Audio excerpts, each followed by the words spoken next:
செய்திகள். புதுச்சேரி அருகே பாரில் ஏற்பட்ட தகராறில் கூலி தொழிலாளி அடித்து கொலை செய்யப்பட்ட சம்பவம் பரபரப்பை ஏற்படுத்தியுள்ளது.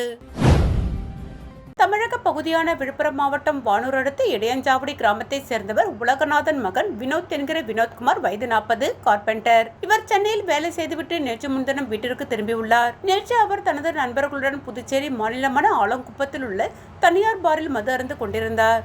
அப்பொழுது அங்கு மது அருந்து கொண்டிருந்த துருவை காலனியை சேர்ந்த சிலருக்கும் வினோத்திற்கும் போதையில் வாய் தகராறு ஏற்பட்டுள்ளது. அதில் ஆத்திரமடைந்த துருவையை சேர்ந்த கும்பல் வினோத்தை சரமாரியாக தாக்கியது. அதில் நிலை குலைந்து கீழே விழுந்த அவர் உயிருக்கு போராடி கொண்டிருந்தார். தகவல் இருந்த தன்வந்திரி நகர் இன்ஸ்பெக்டர் பாலமுருகன், சப் இன்ஸ்பெக்டர்கள் ரமேஷ், ராஜேஷ் மற்றும் போலீசார் சம்பவ இடத்திற்கு விரைந்து வந்து வினோத்தை மீட்டு சிகிச்சைக்காக ஜிப்மர் மருத்துவமனைக்கு அனுப்பி வைத்தனர். அங்கு தீவிர சிகிச்சை பிரிவில் இருந்த வினோத் சிகிச்சை பலனின்றி உயிரிழந்தார். இதுகுறித்து தன்வந்திரி நகர் போலீசார் வழக்கு பதிந்து விசாரணை நடத்தி வருகின்றனர். இதற்கிடையே தனியார் பாரில் வினோத்தை ஒரு கும்பல் தாக்கும் சிசிடிவி காட்சிகள் சமூக வலைதளத்தில் வைரலாகி வருகிறது. புதுச்சேரியில் இந்தியா கூட்டணிக்கு யார் தலைமை வகிப்பது என்பது குறித்து திமுக தலைவர் மு.க. ஸ்டாலின் முடிவு செய்வார் என திமுக கொள்கை பரப்பு செயலாளர் ஜெகத்ரட்சகன் எம்பி தெரிவித்துள்ளார். புதுச்சேரி லப்போர்த்தி வீதியில் உள்ள திமுக தலைமை அலுவலகத்தில் சட்டமன்ற எதிர்க்கட்சித் தலைவர் சிவா முன்னிலையில் திமுக கொள்கை பரப்பு செயலாளர் ஜெகத்ரட்சகன் எம்பி கூட்டணி கட்சிகளான விடுதலை சிறுத்தைகள், இந்திய கம்யூனிஸ்ட், மார்க்சிஸ்ட் கம்யூனிஸ்ட் ஆகிய கட்சிகளின் தலைவர்களை மரியாதை நிமித்தமாக சந்தித்து பேசினார். இந்த நிகழ்ச்சியில் விடுதலை சிறுத்தைகள் கட்சியின் முதன்மை செயலாளர் அரிமா தமிழன், இந்திய கம்யூனிஸ்ட் கட்சியின் மாநில செயலாளர் சலீம், இந்திய கம்யூனிஸ்ட் கட்சியின் புதுச்சேரி மாநில குழு ஒருங்கிணைப்பாளர் பெருமாள் மற்றும் திமுக அவைத்தலைவர் எஸ்.பி. சிவகுமார், சட்டமன்ற உறுப்பினர்கள் அனிபால் கென்னடி, செந்தில்குமார் உள்ளிட்டோர் பங்கேற்றனர். தொடர்ந்து செய்தியாளர்களிடம் பேசிய ஜெகத்ரட்சகன் எம்பி, புதுச்சேரிக்கு பொறுப்பாளராக நியமிக்கப்பட்டுள்ளதால் கூட்டணி கட்சி தலைவர்களை மரியாதை நிமித்தமாக சந்தித்து பேசியதாகவும், புதுச்சேரியில் இந்தியா கூட்டணிக்கு யார் தலைமை வகிப்பது என்பது குறித்து தமிழக முதல்வர் மு.க. ஸ்டாலின் முடிவு செய்வார் என்றும், தொகுதி பங்கீடு குறித்தும் அவரே முடிவு செய்வார் என தெரிவித்தார். லாஸ்பேட்டை கருவடிக்குப்பத்தில் அமைந்துள்ள பிள்ளையார் கோவில் குளம் அம்ருத் 2.0 திட்டத்தின் கடந்த 2024ஆம் ஆண்டு பிப்ரவரி மாதம் முதல் மேம்பாட்டு பணி செய்து முடிக்கப்பட்டது. அதன் தொடர்ச்சியாக இப்பொழுது இரண்டாவது மேம்பாட்டு பணி ரூபாய் 37 லட்சம் நகராட்சி நிதியில் செய்து முடிக்கப்பட்டுள்ளது. இந்த விழாவில் லாஸ்பேட்டை சட்டமன்ற உறுப்பினர் வைத்தியநாதன் எம்எல்ஏ மற்றும் காலப்பட்டு சட்டமன்ற உறுப்பினர் கல்யாண சுந்தரம் பங்கேற்று இரண்டாம் கட்டி முடித்த மேம்பாட்டு பணியினை திறந்து வைத்தனர். இந்த விழாவில் ஆணையர் திரு சுரேஷ்ராஜ், செயற் பொறியாளர் மலைவாசன், உதவி பொறியாளர் கலிவரதன், இளநிலை பொறியாளர் சாந்தன் மற்றும் ஊர் பிரமுகர்கள் திரளாக பங்கேற்று நிகழ்ச்சியினை சிறப்பித்தனர்.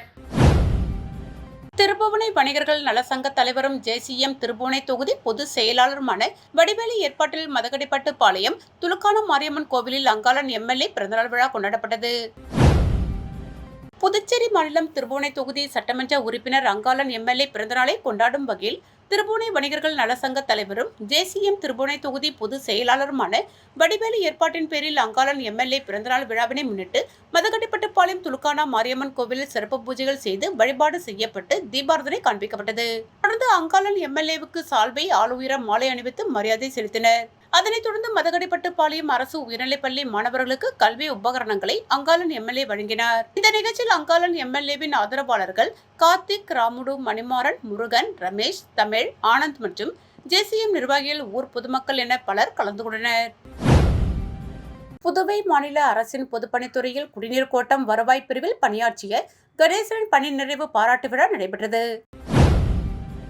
புதுவை மாநில அரசின் பொதுப்பணித்துறையில் குடிநீர் கோட்டம் வருவாய் பிரிவில் பணியாற்றிய கணேசனின் பணி நிறைவு பாராட்டு விழா நடைபெற்றது.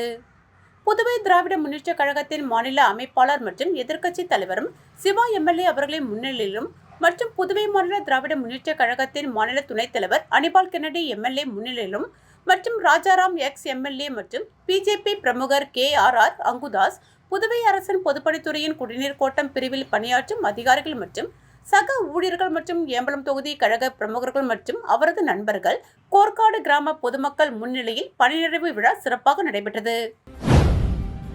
புதுச்சேரி ராஜீவ்காந்தி கால்நடை மருத்துவக் கல்லூரியில் அரசு பணியாளர் நல கூட்டமைப்பு சம்மேளனம் சார்பில் முற்றுகை போராட்டம் நடைபெற்று வருகிறது. முதல்வர் அவர்கள் சென்ற பட்ஜெட்டில் 10,000 ரூபாய் சம்பளம் வாங்கியவர்களுக்கு 18,000ஆக உயர்த்தி வழங்க உத்தரவிட்டார். இந்த உத்தரவின் பேரில் மற்ற துறைகளுக்கு சம்பளம் ஏற்றி வழங்கப்பட்டது. ஆனால் இன்னும் கால்நடை மருத்துவக் கல்லூரியில் பணி செய்யும் 78 பேருக்கு இன்னும் முதல்வர் அறிவித்தவாறு சம்பளம் வழங்கப்படவில்லை. இதனை கண்டித்து ஊழியர்கள் அனைவரும் முற்றுகை போராட்டத்தில் ஈடுபட்டனர். சம்பந்தப்பட்ட துறை மருத்துவர் மற்றும் அதிகாரிகளை அவர்கள் முற்றுகையிட்டனர். பேச்சுவார்த்தை நடத்த உள்ளதாகவும் நடவடிக்கை எடுக்காவிட்டால் போராட்டங்கள் இன்னும் தீவிரமடையும் என்றும் இது தொடர் போராட்டமாகவும் மாறும் என்றும் ஊழியர்கள் தெரிவித்தனர். இதனால் அங்கு கால்நடை மருத்துவமனைக்கு பொதுமக்கள் தனது பிராணிகளை மருத்துவம் பார்க்க வந்திருந்தவர்கள் மருத்துவம் பார்க்க முடியாமல் வெளியே பிராணிகளுடன் காத்திருந்தனர். இந்தியா மற்றும் ரஷ்ய நாடுகளுக்கு இடையிலான நல்லுறவு மற்றும் கலாச்சார பரிமாற்றத்தை வலுப்படுத்தும் வகையில் புதுச்சேரி கடற்கரை சாலையில் நடைபெற்ற நடன நிகழ்ச்சியில் 17 வகையான நடனங்களுக்கு பாரம்பரிய உடையணிந்து ரஷ்ய நடன கலைஞர்கள் நடனமாடி அசத்தினார்கள். இந்தியா மற்றும் ரஷ்ய நாடுகளுக்கு இடையிலான நல்லுறவு மற்றும் கலாச்சார பரிமாற்றத்தை வலுப்படுத்தும் வகையில் சென்னை ரஷ்ய அறிவியல் மற்றும் கலாச்சார மையம் மற்றும் இந்திய ரஷ்ய கலாச்சார கல்வி மற்றும் வர்த்தக கவுன்சில் ஆகியவர்களுடன் இணைந்து புதுச்சேரி அரசு சுற்றுலாத்துறை ரஷ்ய கலைஞர்களின் நடன நிகழ்ச்சிக்கு ஏற்பாடு செய்திருந்தது. அதன்படி ரஷ்ய நடன விழா புதுச்சேரி கடற்கரை சாலை காந்தி தெருவில் நடைபெற்றது. இந்த நடன நிகழ்ச்சியை சுற்றுலாத்துறை அமைச்சர் லட்சுமி நாராயணன் தொடங்கி வைத்தார். அலங்கரிக்கப்பட்ட வண்ண விளக்குகளின் மின்னொலியில் நடைபெற்ற ரஷ்ய கலைஞர்களின் கண்கவர் நடன நிகழ்ச்சியில் 17 பேர் கொண்ட நடன கலைஞர்கள் பாரம்பரிய உடையணிந்து நடனமாடி பார்வையாளர்களை வெகுவாக கவர்ந்தனர். ரஷ்ய நடன கலைஞர்களின் ஒய்யார நடனம் ரஷ்ய நாட்டின் கலாச்சாரம் மற்றும் பாரம்பரியத்தை பிரதிபலிக்கும் வகையில் அமைந்திருந்தது. இந்த நடனத்தில் குறிப்பாக ரஷ்ய நாட்டின் புகழ்பெற்ற கலிங்கா, மிலாத்தா, திம்கோவா என 17 வகையான நடனங்களை பார்வையாளர்கள் கண்டு ரசித்தனர். ஊசுடு சட்டமன்ற தொகுதிக்குட்பட்ட பல்வேறு பகுதிகளில் உள்கட்டமைப்பு பணிக்கான பூமி பூஜையை சட்டமன்ற உறுப்பினர் சாய்ஜே சரவணகுமார் தொடங்கி வைத்தார். புதுச்சேரி மாநிலம் ஊசுடு சட்டமன்ற தொகுதிக்குட்பட்ட பல்வேறு பகுதிகளில் உள்கட்டமைப்பு பணிக்கான பூமி பூஜை நிகழ்ச்சி தொகுதியின் சட்டமன்ற உறுப்பினர் சரவணகுமார் தலைமையில் நடைபெற்றது.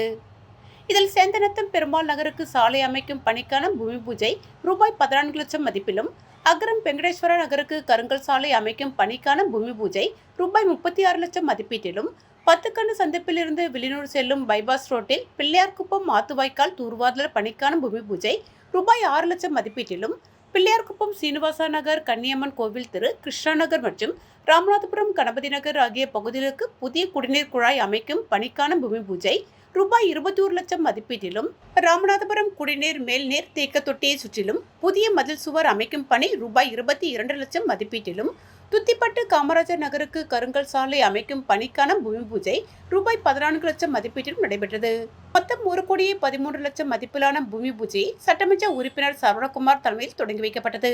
இதில் வில்லியனூர் கொம்பியூன் பஞ்சாயத்து ஆணையர் பிரபாகரன், உதவி பொறியாளர்கள் சத்யநாராயணன், மதிவாணன், சிவானந்தம், இளநிலை பொறியாளர் பிரதீபன், கார்த்திக், ஹரிராம், ஒர்க் இன்ஸ்பெக்டர் பிரபாகர் மற்றும் தொகுதி ஒருங்கிணைப்பாளர் சாய்ஜே தியாகராஜன், தொகுதி தலைவர் முத்தாலு முரளி, சட்டமன்ற உறுப்பினரின் ஆதரவாளர்கள், கூட்டணி கட்சியினர் உட்பட பலர் கலந்து கொண்டு விழாவினை சிறப்பித்தனர். மணவெளி சட்டமன்ற தொகுதியில் உள்ள கோவில் கும்பாபிஷேக திருப்பணிகளுக்காக புதுச்சேரி அரசு இந்து சமய அறநிலைத்துறை மூலம் ரூபாய் 20 லட்சத்திற்கான காசோலையை சட்டப்பேரவைத் தலைவர் செல்வம் அவர்கள் கோவில் திருப்பணி நிர்வாகிகளிடம் இன்று வழங்கினார்.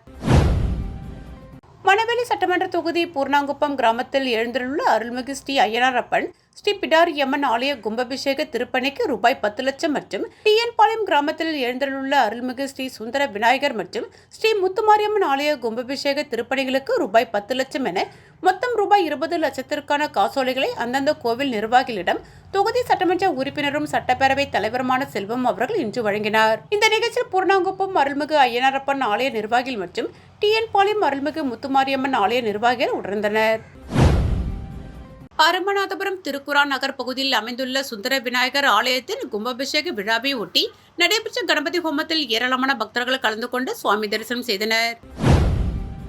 புதுச்சேரி அரமநாதபுரம் திருக்குறளார் நகரில் அமைந்துள்ள ஸ்ரீ சுந்தர விநாயகர் ஸ்ரீ விஸ்வநாதர் விசாலட்சி தேவஸ்தான கும்பாபிஷேக விழா வருகிற 6ஆம் தேதி வெகு விமர்சையாக நடைபெறவுள்ளது. இதனையொட்டி ஆலயத்தின் கணபதி ஹோமம் மற்றும் முதல் கால பூஜை நடைபெற்றது.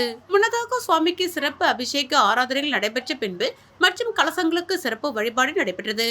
இதில் ஏராளமான பக்தர்கள் கலந்து கொண்டு சுவாமி தரிசனம் செய்தனர். மேலும் நிகழ்ச்சிக்கான ஏற்பாடுகளை அறங்காவலர் குழு தலைவர் நடராஜன், பாலு, ரவி மற்றும் நிர்வாகிகள் செய்திருந்தனர்.